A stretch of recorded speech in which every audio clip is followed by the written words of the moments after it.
Je suis entièrement d'accord. Mon adhésion à ton action, il faut la vulgariser autant que vous voulez, autant que vous pouvez.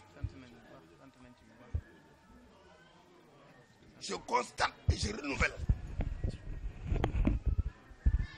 Parce que c'est votre position de fidélité à mon égard.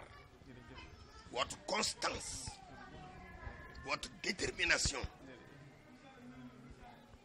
qui constitue le soubassement de mon estime vis-à-vis de vous. Je suis très très content de vous, Bougane Gueye. Je suis tous les efforts que vous déployez dans plusieurs domaines, l'activité culturelle comme économique. Votre adhésion à Serigne Touba ne fait plus l'ombre d'un doute. Tout le monde sait que vous êtes un talibé de Serigne Touba. Demal nag noonu la de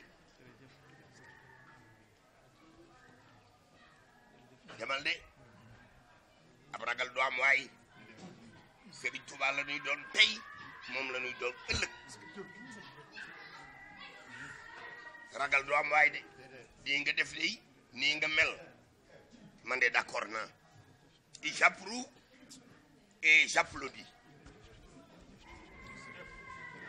Barkeb Serigne Saliou.